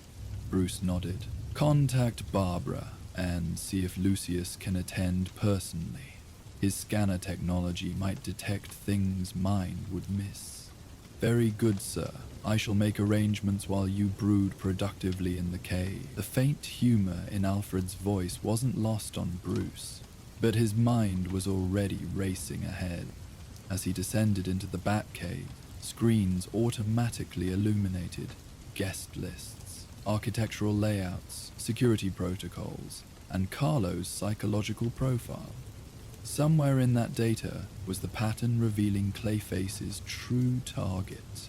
And somewhere in Gotham, a man made of living clay prepared for the performance of his life. One Bruce was determined would not have a tragic ending. The afternoon passed in careful preparation. Bruce reviewed every name on the guest list, assessing potential targets. Barbara Gordon as Oracle had enhanced the Kane Estate security systems to monitor for anomalies without alerting Clayface. I've mapped thermal imaging throughout the ballroom, her voice reported. Clayface's temperature fluctuates when maintaining human form. It's subtle, but might give us an edge. Good, Bruce replied, studying a hologram of the estate. Focus on service corridors and secondary exits. If he's replacing someone, he'll need privacy. Already on it, Barbara assured him. I've been checking the event staff. Most are regulars, but there's one new addition, a performance artist named Ellis Marlowe, hired for immersive theatrical elements. Bruce frowned.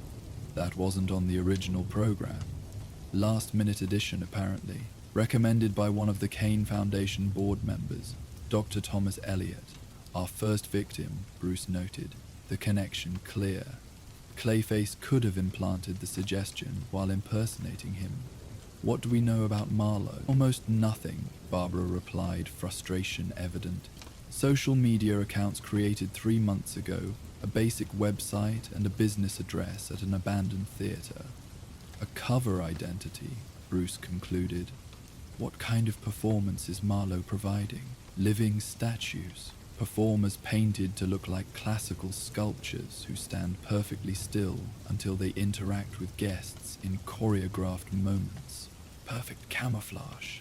A role allowing Clayface to remain motionless, observe guests without suspicion, and approach targets under the guise of performance art. He'll use the performance as cover while studying potential targets, Bruce said, and replace someone during the midnight unmasking. Classic misdirection, Barbara agreed. While everyone watches the unmasking, he'll execute his real plan. Bruce studied the guest list again. Mayor Gregorian would attend, along with council members, the district attorney, and executives from every major Gotham corporation. Or he could be after you, Barbara pointed out. Bruce Wayne would give him access to more resources than anyone else there. We'll prepare for all contingencies, Bruce replied evenly. Lucius will attend with detection equipment. I'll wear the analyzer in my cufflinks. Between those, your surveillance, and Alfred on comms, we should identify him before he moves. And if we don't? Bruce's gaze shifted to the waiting Batsuit. Then Batman makes an unexpected appearance at Bruce Wayne's event. Again. Evening arrived with elegant inevitability, Gotham's amber sunset giving way to a clear night adorned with rarely visible stars. The Kane estate glowed on its hillside, gardens transformed by thousands of tiny lights. Luxurious vehicles deposited masked guests at the entrance, where soft music and splashing fountains created an atmosphere of refined enchantment. Bruce Wayne arrived fashionably late, as expected.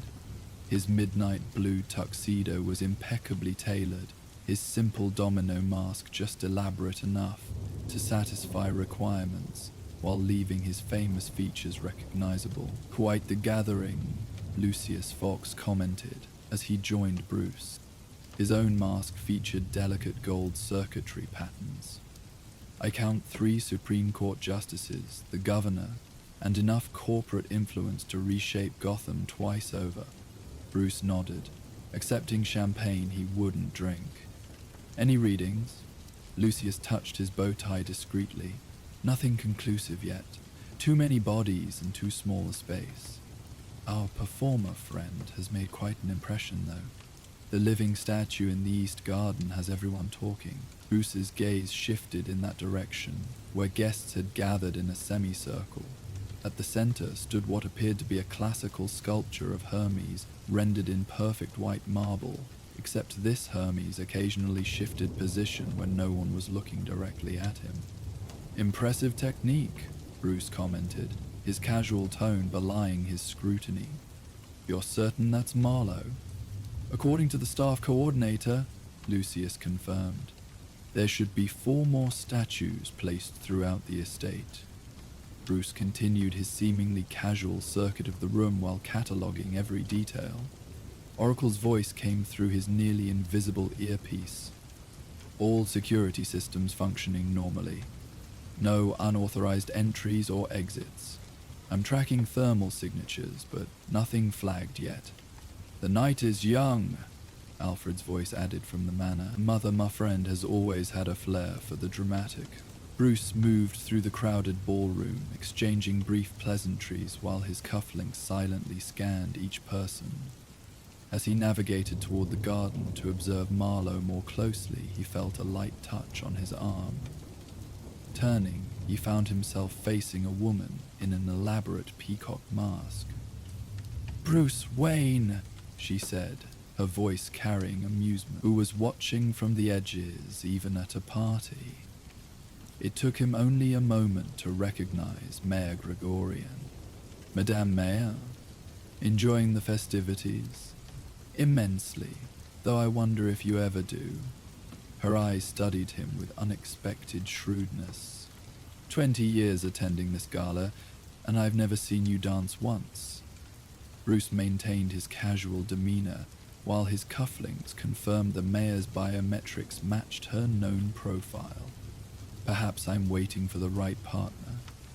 Or perhaps," she countered, "you're always working, even here." She nodded toward the gardens. "You've been watching our artistic friend rather intently." Before Bruce could respond, a commotion near the main staircase drew their attention. One of the living statues, painted in burnished bronze, had descended from its pedestal and was moving through the crowd with fluid dance-like movements. "Ah, the performances begin," Mayor Gregorian smiled. "I should circulate. Don't spend all evening observing, Bruce. Sometimes participation is more revealing." As she moved away, Bruce touched his earpiece. "Oracle, status on the performers. 5 confirmed, statues now active, all moving among guests. Thermal imaging shows fluctuations in the bronze figure that just left the staircase. Could be our target, or an intentional distraction," Bruce countered, moving toward the gardens where the Hermes figure had been stationed. "Keep tracking all of them." The garden path was less crowded, guests having moved inside to watch the bronze perform. The white marble Hermes remained on its pedestal. As Bruce approached, he activated his cufflink scanner, focusing on the motionless figure. The statue gave no indication it noticed his scrutiny. Up close, the craftsmanship was impressive. Every muscle rendered with anatomical precision, the painted surface creating a convincing illusion of marble. Bruce's scanner provided its analysis. Inconclusive readings. Organic material present, but molecular structure partially obscured by surface compounds. The thick theatrical paint was interfering with the scan. Exactly what Clayface would want if hiding among performers. Bruce studied the figure, looking for telltale signs. "Remarkable work," he commented aloud, as any interested patron might. The statue remained motionless. Bruce was about to move on when he noticed something subtle, a barely perceptible shift in the figure's surface texture, as if the marble had momentarily softened before re-solidifying. Oracle, thermal scan of the garden statue immediately, running it now, she replied. After a pause, temperature inconsistencies detected, core temperature fluctuating beyond normal human parameters. Bruce palmed a small molecular destabilizer, designed specifically for Clayface's physiology. Mr. Marlowe, he said quietly, or should I say Basil Carlo, you've chosen an appropriate setting for your return to performance art. The statue remained immobile for several seconds. Then, with deliberate slowness, its head turned toward Bruce, a movement no human performer could execute without breaking the illusion. Wait. The voice emerged as a whisper, the statue's lips barely moving. Always ruining the show before the final act. Bruce maintained his relaxed posture while positioning the destabilizer. This doesn't have to end badly, Carlo. Whatever you're planning, it's not too late to stop. A soft laugh emerged from the statue's barely moving lips. Stop? Why would I stop when the main performance hasn't even begun?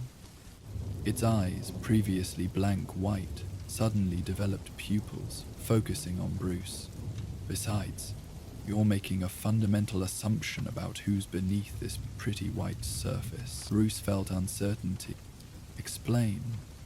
The real question, the statue whispered, its surface rippling, is where is Basil Carlo right now? Which face is he wearing? This one? It gestured to itself. Or perhaps... It nodded toward the mansion, where guests were applauding something in the ballroom. Oracle, Bruce urgently subvocalized. Status on the other performers? The bronze one is center stage in the ballroom, 2 silver figures flanking the staircase, and a gold one on the terrace, all active, 5 performers, all accounted for. If this Hermes was Clayface. You're not Marlowe, Bruce realized. The real Ellis Marlowe is inside, coordinating. You've been impersonating one of his statues. The figure's smile widened unnaturally. Very good, detective. Marlowe's quite gifted. Has no idea one of his statues is more method than the others. The surface rippled more visibly. But our intermission must end. The next act requires a costume change. Bruce moved to activate the destabilizer, but before he could, the statue liquefied entirely, the white marble collapsing into a shapeless mass that flowed between garden pavers and disappeared underground. Oracle, Bruce snapped. Lock down the estate. Clayface is mobile and heading beneath the structure. Alert Lucius. Already on it, she replied tersely. Subsurface sensors detecting movement through drainage. He's heading toward the East Wing service area. Bruce moved toward a secluded area where he'd established an emergency cache. Alfred, I need the suit. East Wing, secondary entrance.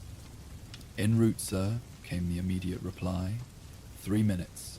Though might I suggest not abandoning your current identity too quickly. If Clayface seeks to replace someone important, then Bruce Wayne should remain visible, Bruce concluded. If he disappeared now, he might inadvertently help Clayface by creating an opportunity for impersonation. Precisely, sir. Perhaps Mr. Fox can pursue while you maintain social obligations? Bruce didn't like it, but the logic was sound. Lucius, did you catch that? Already moving toward the East Wing, Fox confirmed. I've brought additional stabilizers. If I can corner him in the drainage system. A burst of static interrupted, followed by Oracle's urgent voice. Thermal sensors just went offline in the East Wing. Someone's tampering with security. Bruce changed direction immediately, heading back toward the ballroom. It's a diversion. He wants us focused on the drainage system while making his actual move. The ballroom was filled with excited chatter, as guests enjoyed the performers. The bronze warrior executed an elaborate sequence with a silver counterpart, their movements precisely matched like mirror images. Bruce scanned the room with practiced efficiency, looking for anomalies, anyone behaving differently than expected, any guest who had appeared after being absent, any staff member showing unusual interest in high-profile attendees. His gaze settled on a figure near Mayor Gregorian, a young man in staff uniform offering champagne. Something about his movements caught Bruce's attention, a fluidity that seemed subtly wrong. Oracle, the server near the mayor. Can you get an ID? A brief pause. Facial recognition shows Emil Harker, verified staff member, but his schedule shows him assigned to the kitchen until midnight. He shouldn't be serving yet. That was enough. Bruce moved through the crowd, approaching the mayor's group with practiced social grace. As he drew closer, his cufflinks registered a molecular anomaly, subtle but distinct. "Mayor Gregorian," he called pleasantly, drawing her attention before she could accept a glass from the server. "I believe you promised me a policy discussion about the harbor." The server's eyes flicked toward Bruce, a flash of annoyance crossing his features before his professional mask reasserted itself. The mayor turned with a smile. "Bruce, I thought you were avoiding serious topics tonight." She gestured to the server. "But first, champagne?" "Actually," Bruce interjected smoothly, "they're serving a special vintage on the terrace for Foundation donors. Perhaps we could continue our conversation there." He placed himself between the mayor and the server, whose expression had hardened.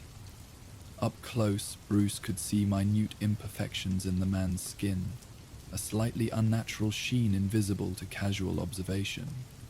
The mayor looked momentarily confused, but nodded, "Of course."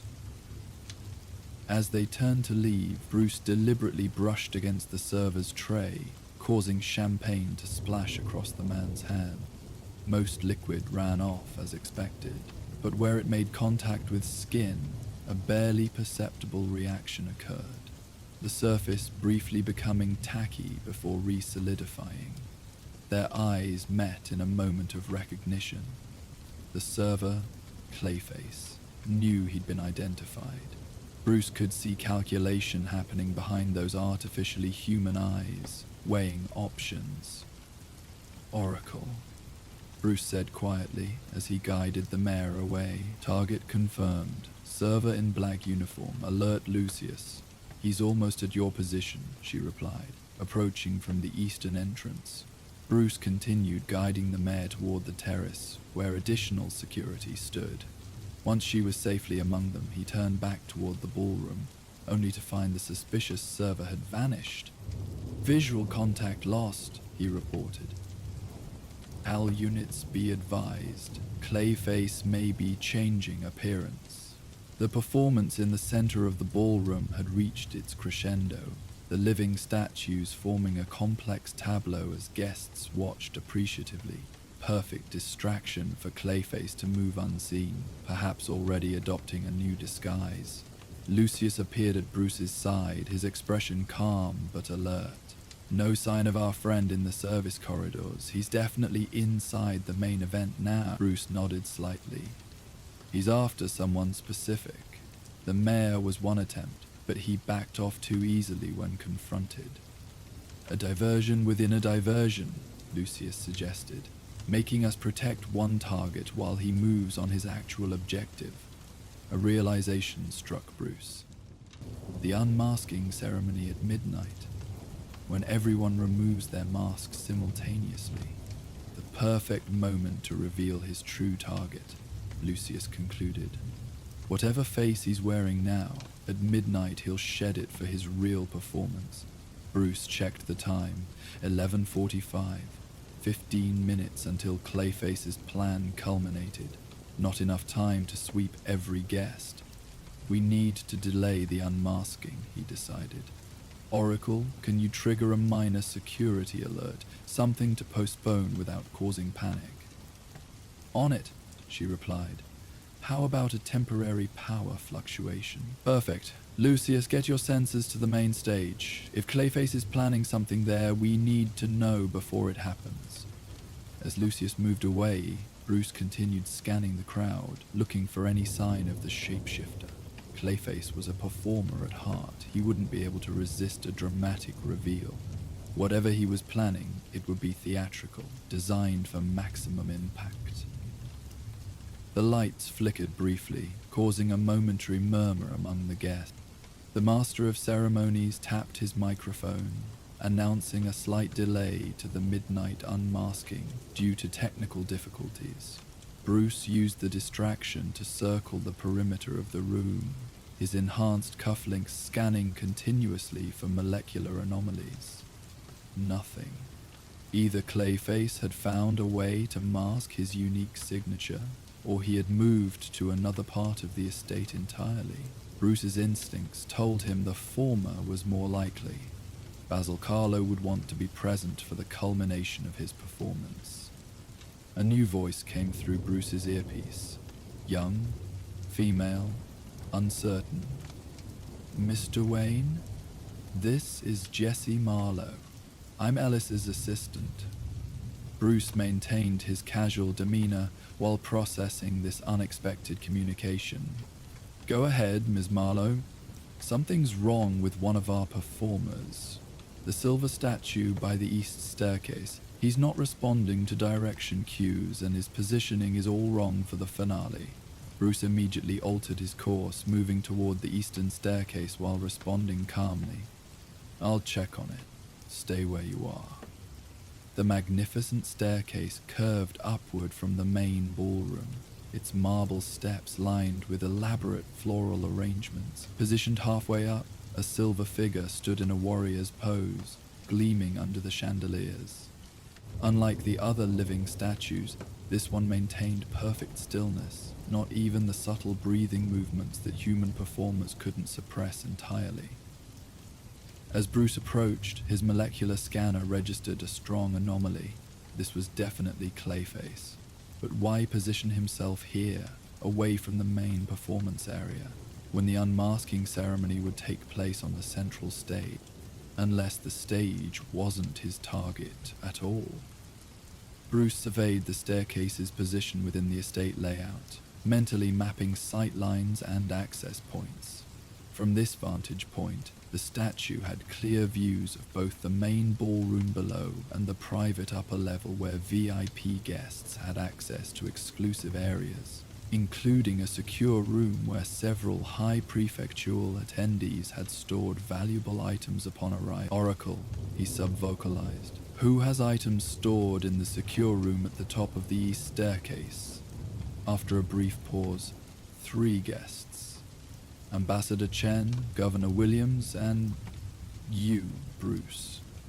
Your watch case was placed there when you arrived. The watch case, specially designed by Lucius to contain emergency bat equipment disguised as luxury timepieces. If Clayface accessed that case, he would potentially discover technologies that could reveal Batman's identity. Bruce moved closer to the silver figure, pretending to admire the craftsmanship, while his mind raced through implications. The statue remained perfectly still, giving no indication it was aware of his scrutiny.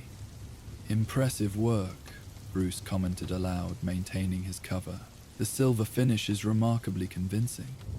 No response, not even a flicker of acknowledgement. Exactly what one would expect from a professional living statue. And exactly what made this one suspicious, given the other performers' occasional subtle movements. Bruce activated his earpiece again. Lucius, I need you at the east staircase immediately. Bring the molecular destabilizer. 2 minutes, came the calm reply. Bruce continued his seemingly casual examination, circling the motionless figure while keeping his distance. You know it's over, Carlo, he said quietly. Whatever you're planning, it won't work. For several seconds, the statue remained perfectly still. Then, without warning, its head rotated toward Bruce. a fluid, inhuman movement no costume could allow. "It's already working, Wayne." The voice emerged from an unmoving silver mouth, a ventriloquist trick made flesh. "You're exactly where I want you to be."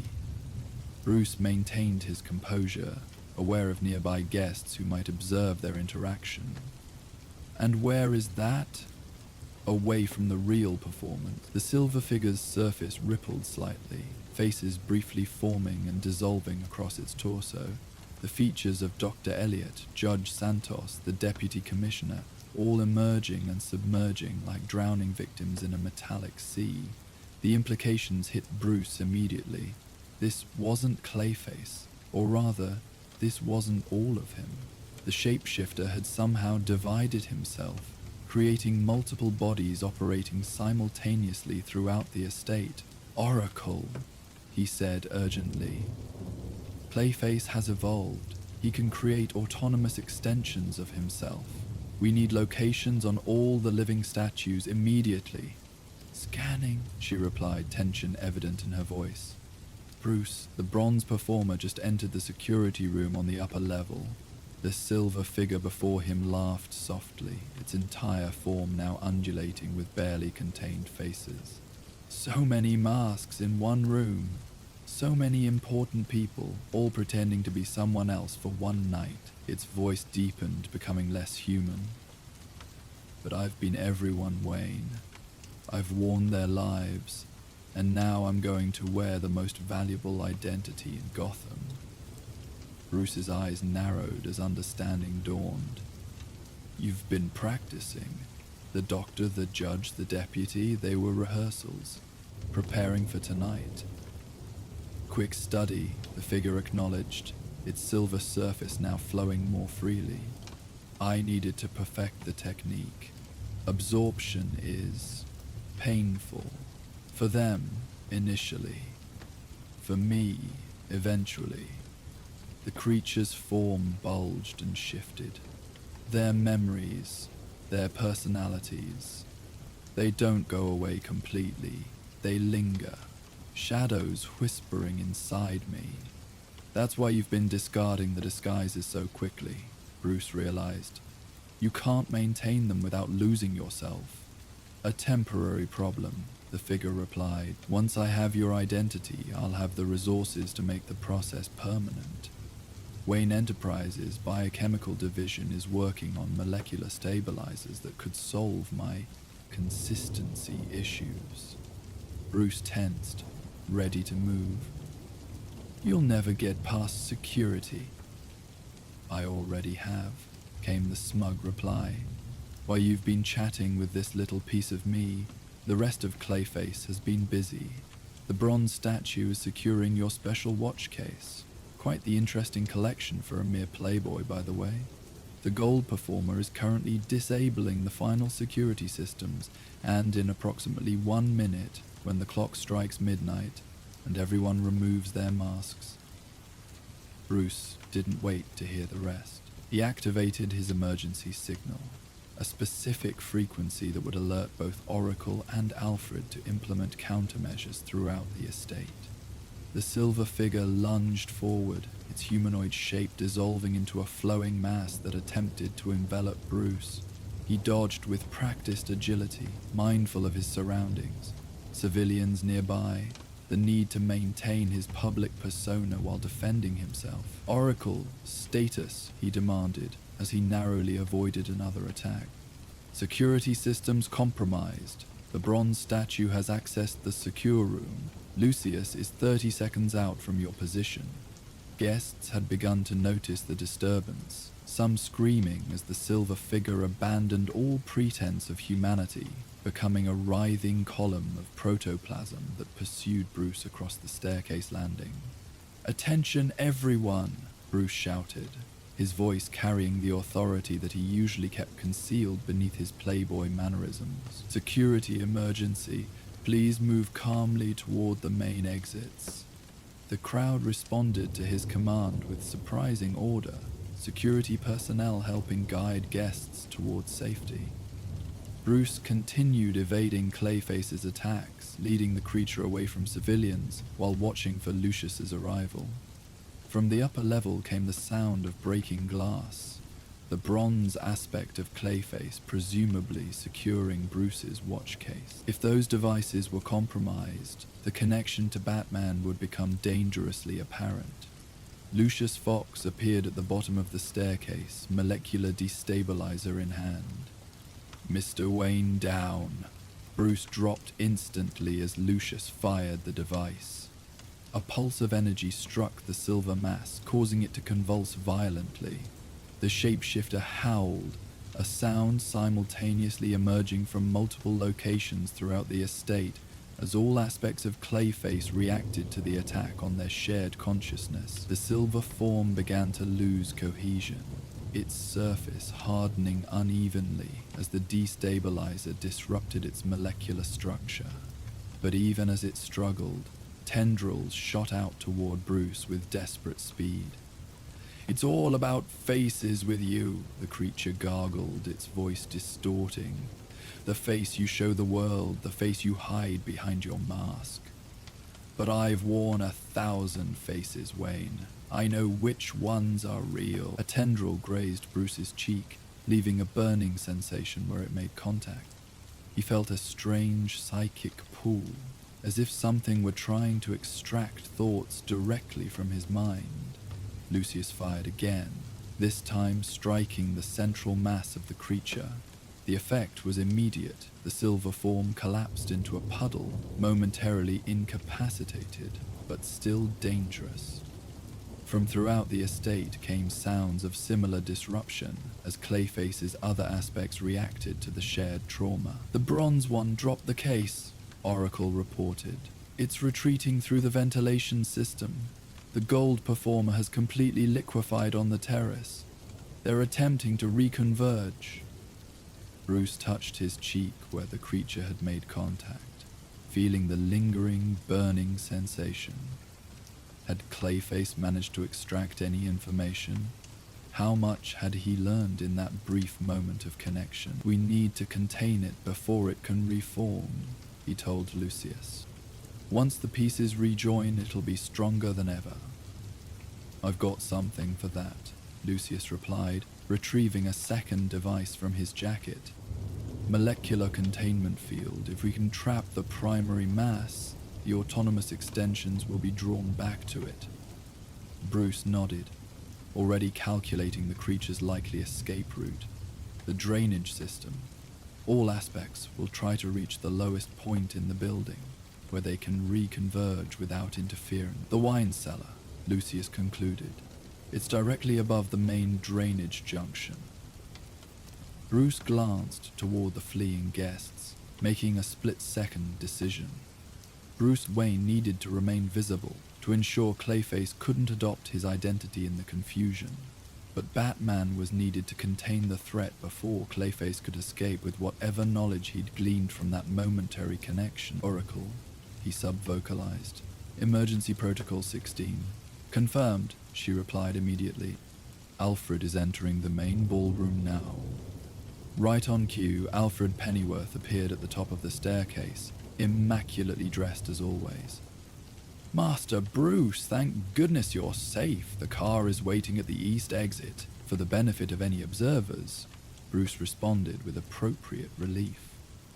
"Alfred, what's happening? Some manner of attack, sir? Security is requesting all guests evacuate immediately while they handle the situation." Alfred's perfectly composed expression revealed nothing of the coordination happening behind the scenes. Bruce nodded, appearing appropriately concerned. "Of course. Lucius, are you coming?" "I need to check something in the security office first," Fox replied seamlessly, understanding the plan. "I'll meet you outside." This exchange, witnessed by several retreating guests, established both Bruce Wayne's departure and Lucius Fox's continued presence in the building, maintaining both their covers while allowing Bruce to transition to his other identity. The east exit led to a secluded service area where, months earlier, Bruce had established an emergency cache disguised as maintenance equipment. Within 40 seconds of entering, Batman emerged, immediately moving through hidden passages toward the wine cellar. Oracle, status on Clayface's components. All converging on the lower levels as predicted, she confirmed. 4 distinct masses detected moving through various systems, plumbing, ventilation, electrical conduits, all heading downward. Lucius is positioned at the cellar's main entrance with the containment device, Alfred added. I've secured Master Bruce's watch case. No indication that its contents were compromised. Batman moved silently through the estate's service areas, avoiding the few remaining security personnel. The wine cellar was an expansive space beneath the main structure, its stone walls dating back to the original construction of the Kane estate a century earlier. The perfect environment for Clayface to reconstitute. Dark, damp, with multiple access points through aging infrastructure. Thermal imaging shows the masses converging at the northeast corner, Oracle reported. Behind the vintage reserve section, Batman approached from the opposite direction, using the labyrinthine arrangement of wine racks for cover. Lucius Fox had positioned himself at the main entrance, containment device ready. In the shadows of the cellar's farthest corner, Batman could see movement. A churning, bubbling mass gradually growing as disparate portions of Clayface reunited. The creature was weakened from the molecular destabilization, its usual smooth transformations now jerky and incomplete. Faces formed and dissolved across its surface, some belonging to the Gala's guests, others from deeper in Clayface's fractured memory. I see it, Batman sub-vocalized, beginning containment protocol. Be careful, Oracle warned. Thermal readings suggest it's still absorbing additional mass. The bronze component hasn't fully rejoined yet. Batman circled silently around the wine racks, placing specialized devices at strategic points. Each would generate a localized energy field, driving Clayface toward the center where Lucius's containment device would trap him. As he worked, Batman could hear the creature's voice, distorted, multiple tones speaking simultaneously from different portions of its mass. I almost had it, it gurgled, addressing no one in particular. So close to the perfect face, the perfect life. A tendril extended from the main mass, groping blindly across the stone floor. Wayne, his secrets, I touched them. Batman tensed, wondering exactly what Clayface had sensed during that momentary contact. Had he absorbed enough to make connections between Bruce Wayne and Batman? The creature's current confused state suggested not, but the risk remained. The final device in place, Batman signaled Lucius to prepare the containment field. Then he stepped deliberately into the open, drawing Clayface's attention. It's over, Carlo, he said, his voice the familiar growl of the bat. Your performance is finished. The creature's mass surged upward, forming a roughly humanoid shape with multiple faces emerging and submerging across its surface. Eyes of different colors and shapes fixed on Batman with recognition and hatred. Yeah! The voice was a chorus of stolen identities. Always you, whenever I find a worthy role, a face that could finally bring me peace, you're there to rip it away. The faces you steal will never bring you peace, Batman replied, carefully positioning himself to draw the creature toward the containment zone. They only fragment you further. Liar! The shape lunged forward, tendrils whipping outward with surprising speed despite its weakened state. I touched Wayne's mind. I felt what he hides, the secrets, the darkness. I could have used it, become something, someone that matters. Batman dodged the attack while maintaining his position near the containment zone. Basil Carlo mattered, he counted. Before the accident, before the transformations, You were respected, talented. You don't need to steal others' identities to have worth. Carlo is gone, the creature roared, its form repeatedly attempting to stabilize into recognizable shapes. The doctor, the judge, the deputy, Bruce Wayne, all emerging briefly before dissolving back into the churning mass. Too many faces, too many lives. They never go away completely. They linger, whispering, a previously hidden portion of Clayface, the bronze component, suddenly dropped from the ceiling, attempting to engulf Batman from above. He rolled aside, leading both portions of the creature further into the containment zone. Now, Lucius, he commanded. Vox activated the device and energy fields sprang to life from the strategically placed emitters. Clayface shrieked as the fields drove its scattered mass inward, forcing the disparate components to converge. The creature fought desperately, tendrils smashing against the invisible barriers only to be pushed further toward the center. No, not again. Not contained. Can't breathe. Can't change. The multiple voices grew more frantic as the mass was compressed into an increasingly smaller space. Batman watched with grim determination as the containment field completed its work, forcing all of Clayface into a specialized housing unit. The creature's final desperate attempts to maintain shape gradually subsided, leaving only a churning brown mass visible through the unit's transparent walls. Containment successful, Lucius confirmed, checking the device's readings. Molecular stability holding at 94%. He won't be escaping this time. Batman approached the container cautiously, studying the now subdued creature. Within the churning mass, faces still formed and dissolved, a visual representation of the fractured psyche trapped inside. Among them, occasionally, was the original face of Basil Carlo, emerging briefly before being subsumed by the multitude of stolen identities he'd accumulated. We need to get him to a specialized containment facility, Batman said, and contact Dr. Leland at Arkham. She might be able to help him stabilize psychologically, even if we can't completely reverse his physical condition. Lucius nodded, already making arrangements through his secure phone. The molecular stabilizers he mentioned, the ones Wayne Enterprises is developing, they might actually help him. Used properly, they could allow him to maintain a single form without disintegration. His original form, Batman specified. Basil Carlo deserves the chance to reclaim his own identity. As emergency response teams began arriving above, Batman stood silently watching the imprisoned shapeshifter. The faces continued their endless cycle of emergence and disillusion, a visual representation of the identity crisis that had driven Carlo to tonight's desperate attempt. "I'll make arrangements to have him transported to the secure wing at Arkham," Oracle confirmed through his cowl. "Dr. Leland is already reviewing his case file." "And Bruce Wayne?" Batman asked. "Safely away from the estate with Alfred," she replied. "His momentary heroics in helping evacuate guests is already generating positive press.